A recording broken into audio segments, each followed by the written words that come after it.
จังไรบัดนี้ทั้งเงินบ่แซนเพิ่นมาแจ้งหยังมื้อนี้มาแจ้งไม้แจ้งไม่มาแล้วบ่แจ้งแจ้งหยังใจเงินให้อาจารย์เอาก่อนใจเงินให้อาจารย์เพิ่นค่าไม้แต่ว่ายังบ่ทันได้ค่ามาเซ็นเอามาเซ็นบ่แล้วแต่ว่ายังบ่ทันได้จ่ายเบิดดอกพี่น้อยเนาะยังบ่ได้เบิดจ่าย2 ล้านก่อนยังอีก5 ล้านอีก5 ล้านพุ่นเอา7 ล้าน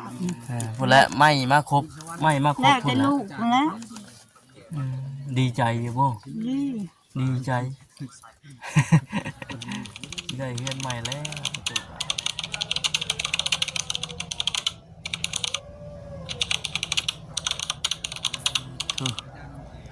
แซ่บบ่ตุ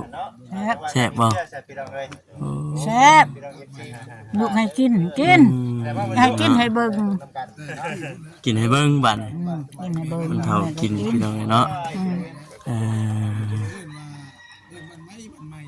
กินข้าวเที่ยงนะบ่มื้อนี้กินแล้วกินกับมันปลาบ่กินกับปลาเอามาตอนแรกเด้อเจ้าสิเฮ็ดกินจังซี่ตุตอนแรกกินผักกินหญ้าไปกินผักกินหญ้าบัดนี้มามื้อหน้าก่อนทางลูกสิชื่ออันนั่นมาให้สิหยังก็อาหารธรรมชาติเนาะมื้อนี้น่ะร้านที่ว่าบ่จิตชื่อมันน่ะบ่เฮ็ดเปิดพี่น้องเนาะก็เลยไปแวะลงชื่อตั้งใจว่าสิมาชื่ออยู่หั่นน่ะนะฮ้อนเนาะตัวน้องใหม่เนาะฮ้อนแห้งบัดตอนแรกตัวหยังก็แม่นไปอาบอยู่พุ่นคือเก่าปกติบ่ไปอาบน้ำน่ะมื้อแรกนึงบ่มีน้ำเลยสิเขาอาบเบิดเบิดเลยบ่ซั่นมันเบิดล่ะเอ้าเฮือดนี่ลงบ่ได้เฮือดนี่ลงตักหากูเป่าขึ้นมาเขาลงน้ำลังแม่เด้ลงน้ำลังน้องแม่ได้อยู่บ่ซั่นแม่ก็ได้หันนึงอันนี้บ่นี่เด้อพี่น้องเนาะน้ำที่เราทำให้ตู้เพิ่นมื้อน่ะฮ้อนเอาบ่ครับน่ะฮะยังก็ยังเบิ่ง เอาลงกับแม่ตู้เพิ่นได้นะ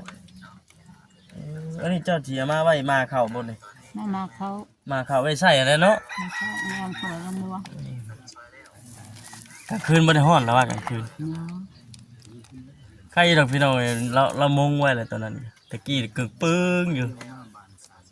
คือมันเย็นอันนี้แหละมันเย็นนี่แหละเลยฮู้บ่ลบมันน่ะพี่น้องเนาะจังไดบัดนี้ทั้งเงินบ่แซ่นเพิ่นมาแจ้งหยังมื้อนี้มาแจ้งไม้แจ้งไม้มาแล้วบ่แจ้งหยังใจเงินให้อาจารย์เอาก่อนใจเงินให้อาจารย์เพิ่นค่าไม้แต่ว่ายังบ่ทันได้ค่ามาเซ็นเอามาเซ็นบ่แล้วแต่ว่ายังบ่ทันได้จ่ายเบิดดอกพี่น้อยเนาะยังบ่ได้เบิดจ่าย2 ล้านก่อน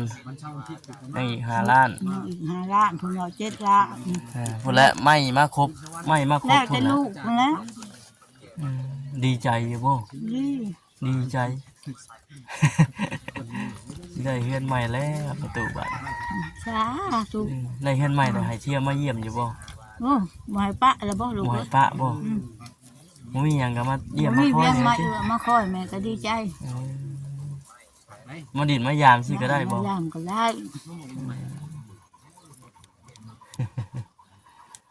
อันนี้ได้คนเฒ่านั่งอยู่เฮือนเลี้ยงใหญ่อยู่พอแห้งแล้วว่าสิบ่คิดนี่ยังคิดคือเก่าบ่คิดได้กับลูกนี่ยังคิดอยู่บ่บ่คิดปานใดบ่คิดปานใดได้เดี๋ยวนี้ติดช่วงใหม่ๆน่ะบ่น้ำตาตกตลอดมา2 มื้อ3 มื้อก็ยังน้ำตาซึมอยู่ทางไปตู้เพิ่นก็ได้พี่น้องเนาะช่วงบ่แม่นว่า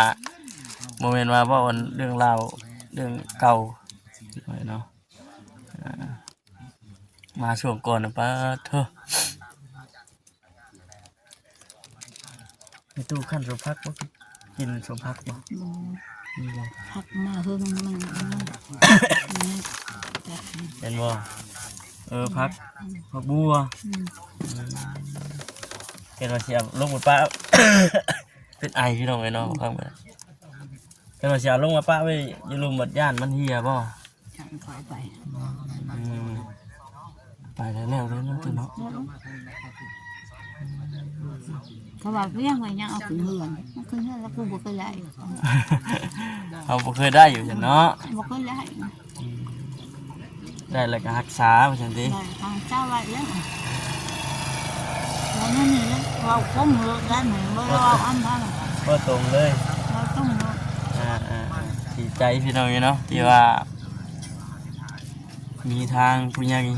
หรือว่าทางผู้รักผู้ใหญ่เพิ่นสดซอยทางตู้เรา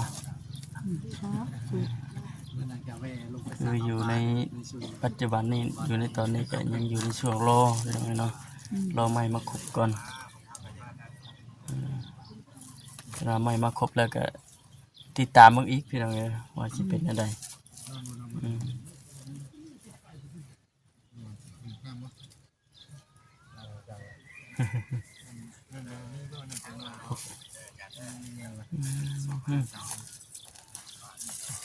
มื้อนี้น่ะเพิ่นหยุดบ่ตกดินมื้อ นิดละวันพระ วันพระนี่มันหยุด หนูเฮ็ดให้วันพระ บรรยากาศยามแรงพี่น้องเนาะคือสีประมาณนี้แหละช่วงหาแม่ตู้แล้วล่าสุดตอนนั้นนะฮะลมหนาวเนาะตู้เนาะหนาวได้มื้อนั้นน่ะเริ่มค่ำซำใดน่ะแห้งเย็นน้ำหมอกตอนเช้าลงแห้งบ่ มือยังแห้งบ่ได้เดียว ปัจจุบันนี้บ่แห้งบ่ได้คือช่วงหลังๆนั่นเนาะรวมบางรังหัน เปียกเบิดนี่ให้กูฝนตกดิ ญาติน้องว่าน้ำพ่นตกพ่นตกบ่อนมาผู้เจ้ามาแต่นอนนี่ของห่มผ้าเบิดมันบ่ชอดได้ มันบ่ชอดได้ดิ ของห่มผ้าปลุกมันไปห้ำทั้งถึงนี่บ่เปียกแล้วก็อันนี้คือสิบ่แห้งบ่ได้แล้ว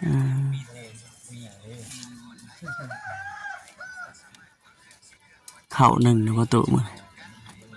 มันยังได้ ยังหลายมาเบิ่งดู มันยังลาย โอ้ยอยู่ผู้เดียวอ่ะยัดเบิดทั้งสองติ๊บนี่เนาะ ช่องติ๊บ อ๋อ ยังติ๊บเดียวบ่ชุบได้ลูก ฮะ ยังตุ๊บติ๊บเดียวบ่ชุบ บ่สุกเอ้าเป็นนี่ไดคือว่าซั่น มันน้อยโพด มันน้อยโพดเออจะเอาสมมุติว่าเฮาคือทั้งแม่ตู้กินเบิดข้างในบ่จังมาเขาหรือว่าป้าไว้ก่อน กินมันยังน้อยแล้วมา โอ้เห็นว่ามันยังบ่เบิดให้มันกินอยู่นี่ แล้วอุ่นอีก อุ่นเอาเนาะเห็นว่าเฮาอยากกินข้าวร้อนก็อุ่นเอาติ กินข้าวหอดอยู่อุ่นเอาอันนั้นก็ข้าวเย็นพวกทหารเอามาให้ โอ้ทางอาหารเพิ่นมาให้ พวกให้ข้างนี่ โอ้นี่บ่ เพิ่นเอามาให้เอาแม่อุ่นเอาเด้อว่ะ อืม เพิ่นไว้ เอาไว้เนาะ มันกินหันก็2มื้อก็บ่เบิด บ่เบิดครับช่วงบ่มีนี่ก็บ่มีดิเนาะเคยมีบ่ มันเจอว่ายังบ่อันนั้นดอก ยังบ่แบบนั่นปานใด ยังบ่ได้มันก็ตบดอกว่าบักขาดอันนี้มัน ชาวบ้านเพิ่นเนาะ บ้านขึ้น ชาวบ้านเพิ่นเบิ่งเพิ่นแยงพี่น้องเอ้ยเนาะคือทางมีตู้เรานี่บ่มีแต่ว่าทางชาวบ้านเพิ่นน่ะเพิ่นยืนเพิ่นจับเพิ่นยืนอยู่ บอกว่ามาเอาเด้อเขาเอามือมา อืม เอาน้ำเขาได้แล้วก็มันมีแล้วก็เอาให้เขา อืม เขาก็เอาดังเสือเขาก็บ่เอา บางทีก็บ่เอา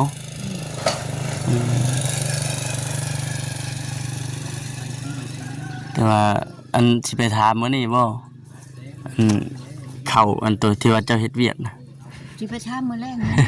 คนนั่งนอนอยู่หน้า บ่ถามบ่ฮู้ดิติตูติ ทำก็บ่ฮู้แล้วให้นอนแม่ก็อยู่จักขนาด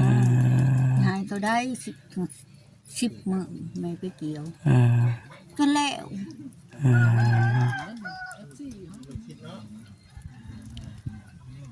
ต้องถามเบิ่งเนาะนี่กลางค่ำกลางคืนก็เป็นบ่ได้ปิดบ่ได้หยังเลยนะพี่น้องเอ้ยนี่ ปิดเดือน เดี๋ยวนี้ปิด หมดได้ เอ้าจะได้คือปิดปากเลย หมดทำไว้ก็ยาก นอนในนี้ดิ นอนอยู่นี่เลยนอนเผานี่เลย ไปเลยแล้วก็ได้คืนก็เอาขาอัดเกินนอนกินหัวใส่ คือทำไมตู้ปินมังนี้ เออ อืม เฮ็ดตี้คลอกหรือยังว่าพ่นได้ เราเองนี่ดิ ระวังอยู่แล้ว ระวังได้บอกง่ายๆเลยพี่น้องเนาะยันอันนี้เฮียว่าฉันซะ อยู่หมดก็บ่ได้ปะแล้ว เห็นว่าเฮียเนี่ยผมว่าสิได้ใช้ตะเกียงอีกแล้วเนี่ยเนาะโอ้เกมทางครับพี่น้องเนาะบุญและบัตรได้เพื่อหลังใหม่ก็เอาขึ้น เอาขึ้นเทิง เอาขึ้นไปเกาะไว้เทิงหลังคาพุ่นบัตรนี่แพงมันก็คือกัน เอาขึ้นเทิงแล้วมันยั่งแล้วแล้วดูโลกนอนอยู่ อันนี้โว้ยเอาแต่ตัวนี้เลยปากพระพ่น ว้า เขาก็ว่าคนเขานอนเนาะอันนี้ อันนี้ได้เห็นมันยังไงอันนี้เบิดแล้วเบิดตัวนี้ มันเบิดแล้ว เบิดแล้วเนาะหมากหัวใจเพิ่นเด้นี่อันนี้แม่นหมากหัวใจเด้เนาะเห็นว่าอันนี้เบิดแต่แม่นบ่ได้ยินเสียงเว้าเลยเด้นี่ เชียงบ่จัก บ่จักกันเลย อันนี้แลกประกันจูงมามันบ่ได้นอนได้มันพังอยู่มันจะคนมันรักนะ เห็นนั่นแต่พอเราพังตะกี้เนี่ยซ้ำนี่เนี่ยยังใช้ได้อยู่ซ้ำนี่ต้องทุบอีกทุบแล้วก็มาใส่ไม้ กูบ่ได้แล้ว บ่ได้บ่บัด กดมันออก น้ำกดออกเลยเนาะเห็นว่าเฮาตั้งแต่มันเบิดด้วยไม้นะทุบได้อยู่เนาะทานหมอดำพี่น้องเนาะทานหมอลำ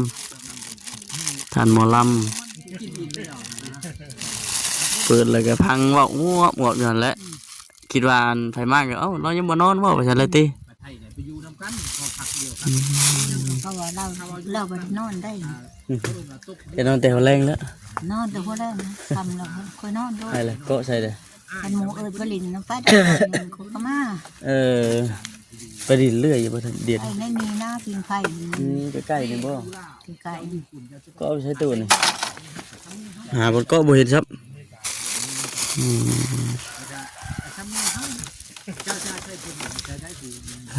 มันยังจะอ่านอยู่เทิงพุ่นน่ะน้ำมันบ่ น้ำมันดูไก่แล้วก็ไม่วันนะ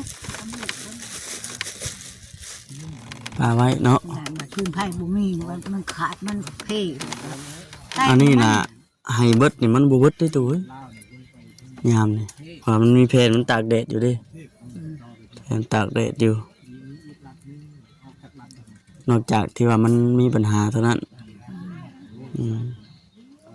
คือสิเยิ้มอยู่ดอกเบิ่งนี่แกอยู่ดอกแจ้งสว่างคักเด้อพี่น้องเนาะ ก็ใส่ยูหันเลย เยี่ยมันเคลื่อนบ่ มันคืออันยูหันเลยแฟนสาวก็เฮ็ดยูหันเลยมัดยูหันเลย ดีใจบ่ทั้งลูกหลานมาดินนั้นมีแห้ง ทั้งแง่งเลย ทั้งดีใจทั้งมีแห้งบัดนี่ตะกี้เด้อโอ้ยเนาะหน้ายุ่งหน้ายอมอยู่ได้ตะกี้เนาะคิดบอกชอบบ่เข้าแล้วเนาะตัวเนาะ คือบอกโชคเขาต้นว่าอยากตายเอง เอ้าคือคิดว่าจะขั้นตุ มันคือใส่กับบ่มาขวาใส่กับบ่ได้ มันคือหลักๆเลยตอนนั้นเจ้าคิดอย่างหลายที่สุด อิ่มน้ำลูกของเจ้า หลักๆเลยเนี่ยแม่นอิ่มลูกเลย ใส่ทุกกระแทน้ำลูก ทุกเวียกทุกงานยังพอสำนึงเหมือนติ ทุกงานก็ทุกแบบนึง แต่ว่าลูกมาเฮ็ดแบบนี้นะพี่น้องเนาะใจแล้วก็ได้ ลูกหลานน้อยๆนั่นเขาหักหลักมากนะบ่มากบ่แม่นแม่เฒ่ามึงจูไปเปลี่ยน หลานที่ว่ามาดินน้ำมื้อนั้นบ่เลนเนาะเขาสิว่าเนาะ เล่นอันนั้น เลน บ่แม่นแม่เฒ่าสู่โอ้ยคอยคิดในใจคอยนี่เอาออกแต่ท้องก็ดิทุกลูกเอ้ย คือว่าขออนุญาตนำทางแม่ตู้นั่นแบบแบบทางชาวบ้านเพิ่นได้ลูกได้เต้านั่นมันก็ง่ายๆเป็นหมอตำแยสิบ่ เที่ยวว่าหม้อตุ้มแม่ก็แม่นแต่ว่าผู้เขาจะบ่ได้ไปเฮียนทางใด บ่ได้ไปเฮ็ดทางใดแต่ว่า หากแต่ว่าเวลาเขาประสบการณ์ลูกค้าท้องของค้าใส่พอพื้นความคิดเห็นให้ลูกค้า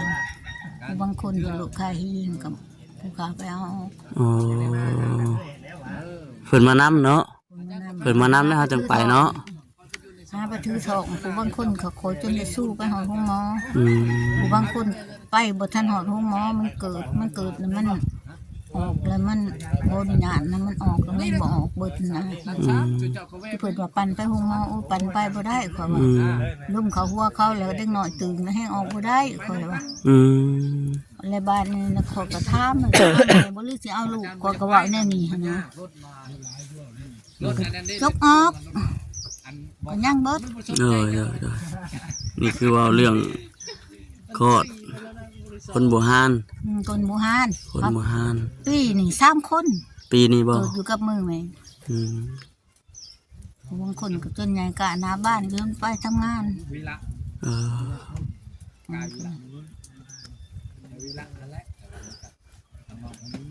อันนั้นแล้วเขาจังบึงแม่ได้ แม่เนาะ เขาก็บอกอันนั้นเนาะเวลาเขาได้เป็น จะเป็นเอ็นอุ่นก็คือทางแม่ตู้นี้เต้นแลนมันเป็นหยังนักตัวเนาะมีชาวบ้านทาง บุญ นั้น อั เพิ่ น น นั้น ก็ แห เบิ่ ละ งอยู่ คำสู้เว้ยบ่แม่นเลี้ยงดอก โอ้ย เอาชีวิตก็จะไว้ก็บุญเขาก็มั่งเลี้ยงแม่อีกเอาชีวิตแม่ต่ออีก สู้ๆเป็นกำลังใจให้ทางแม่ตู้เพิ่นนั่นแหละพี่น้องเนาะมีแต่ว่าติดตามเบิ่งมื้อหน้ามื้อนั้นก็สิลงมาเยี่ยมมายามเบิ่งอีกคือเก่าหั่นแหละ จ้า อาจจะเท่าขึ้นเท่าซานสำเร็จพุ่นเลยเนาะพี่น้องเนาะตอนนี้ก็คือว่าอะไรยังอยู่ในช่วงรออันไม่ ตัวเด้อวันนี้เด้อ จ้า โอเคตัวอยู่ดีไม่แห้ง พี่น้องเนาะ